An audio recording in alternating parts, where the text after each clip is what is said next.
Hi, I'm Brian Welk here in the TheWrap Sundance Studios for 2021's Sundance Film Festival, and I am joined by the directors of the documentary The Most Beautiful Boy in the World.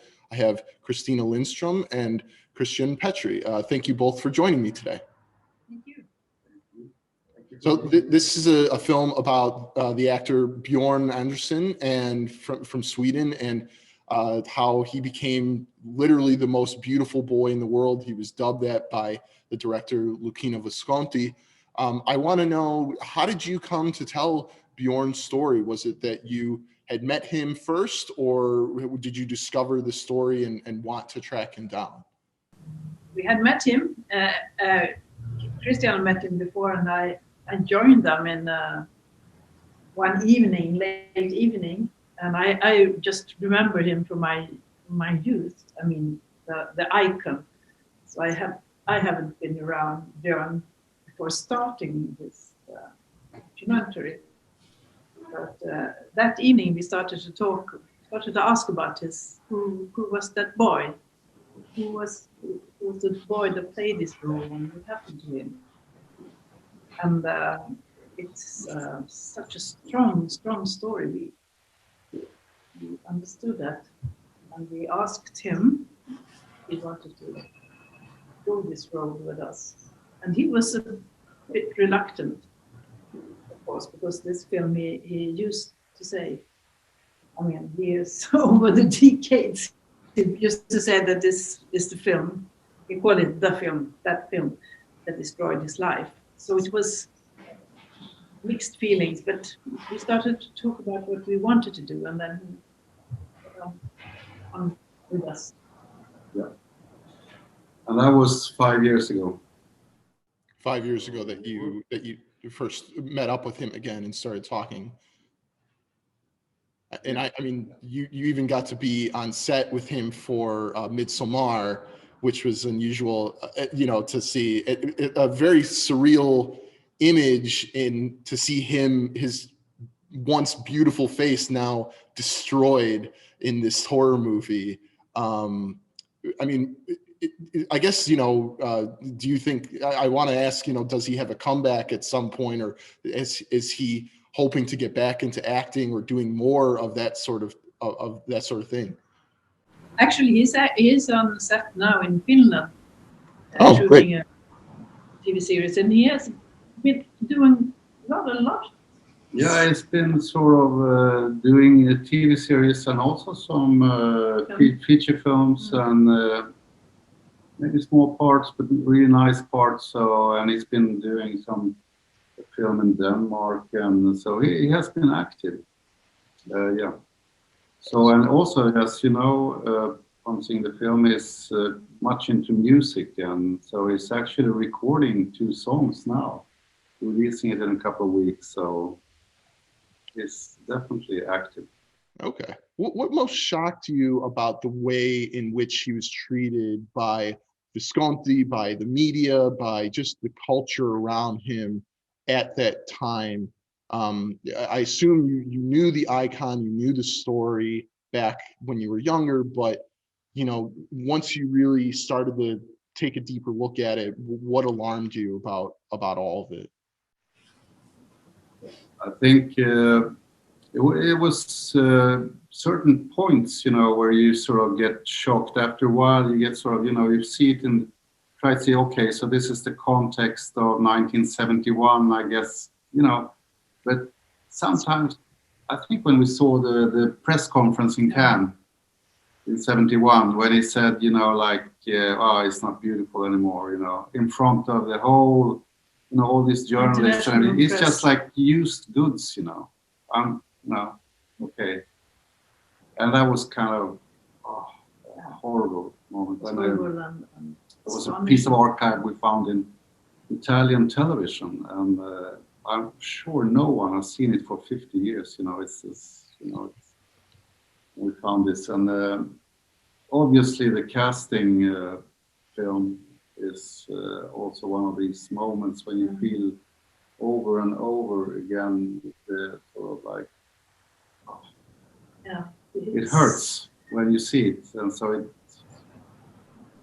Yes, and he he himself got into the memories of these days and the premiere and the night of the premiere and these years after.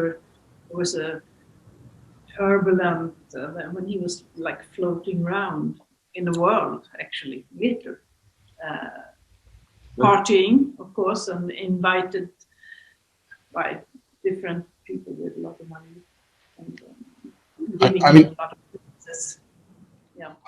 I was struck like how little we hear from him in those early clips. You know, he's literally just there as to be beautiful. He's literally just there as a face, and he's to be an icon, and Visconti or everyone else does all the talking for him in many ways.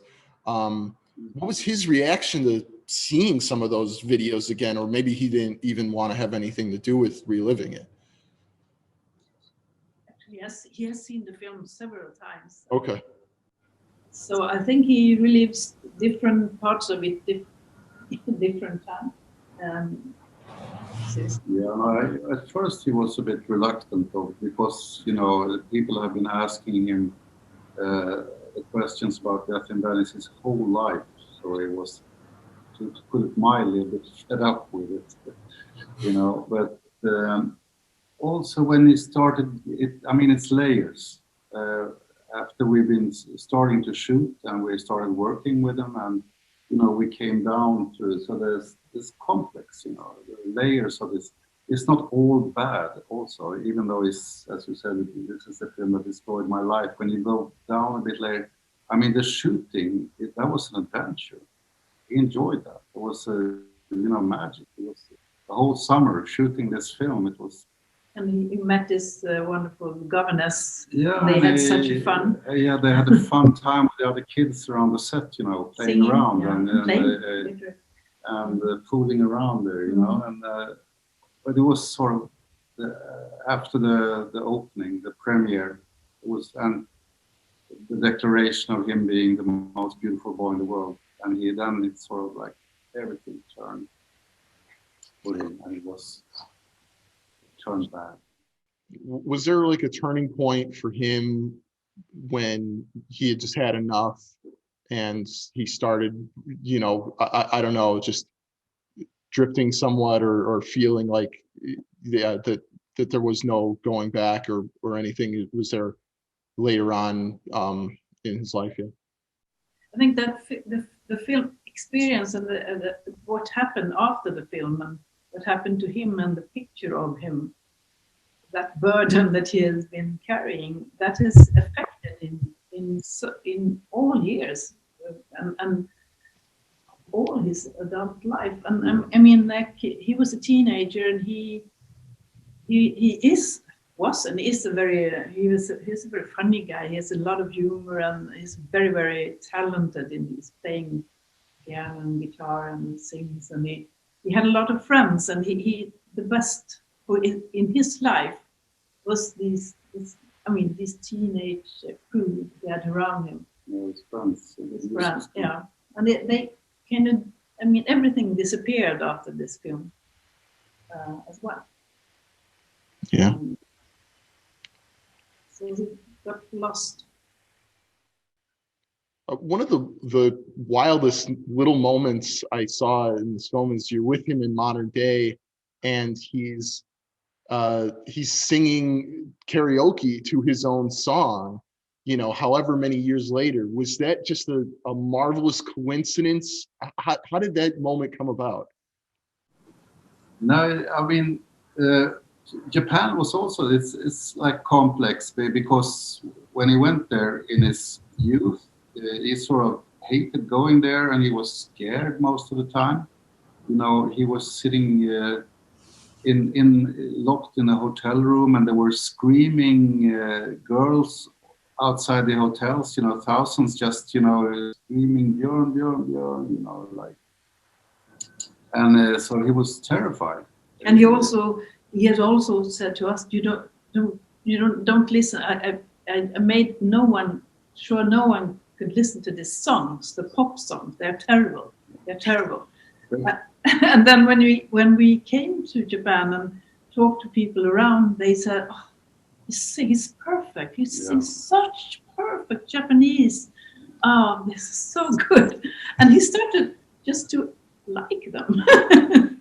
Yeah, and I thought also I think it was important. Now it's dangerous to speak for someone else, but I had the feeling that he was, enjoying to sort of reclaim his experience or sort of the place, Japan, because in another way. In another way, as an adult, it's sort of like going back and sort of now it's my story, it's not someone else's. So he was enjoying that. To be there in conscious. Yeah, not just sort of like being brought around as a sort of. The spotlight is very much on, it hasn't changed in the media in a lot of ways. We still idolize, put different celebrities up on pedestals and, look at pay attention to looks and beauty over other factors. We've changed a lot in how we perceive these things, but, what do you think people can learn today from Bjorn's story? I think it's a very important question. I think it's an extremely important question. I think also that Bjorn himself said that parents must be a great responsibility, and if they take their kids, to roll for movies, and because it can be, he said, actually lethal. Yeah, it's dangerous. Yeah, it's a really dangerous stuff, and he of course talks from his own experience that. And he didn't have any parents, so for him he was all alone in that room when Visconti sort of put his, eyes on him and chose him. And obviously these things happen all the time, and I mean in different sort of ways. I mean, child stars are so not the first one. But what you can learn not the is, last one. Yeah, I mean the important thing to learn is that you have to be taken care of. If a child is going into that business, there must be a lot of rules and people taking care of them. And in one way, I think it's a bit more maybe awareness now, but I'm sure it will still happen and happen again. But it's in different platforms and medias. Yeah. Definitely. All right. Well, and there is also a moment, the reason that Visconti chose Björn in the first time. We understand it like that he saw this vulnerability. Yeah. Sorry. He saw the sadness in his eyes, and that's what he sort of really liked. That's the sort of. So that's double. Yeah. Saw the fragile boy. But I think we shouldn't sort of make Björn all about Tadzio, because I think now that we're telling the story about Björn, the boy Björn, and his life, it's such a rich life. I think it's like it has so many layers and so many all the things that happened to him in his life, good things and bad things. It's all like it's an amazing life. It's larger than life story somehow.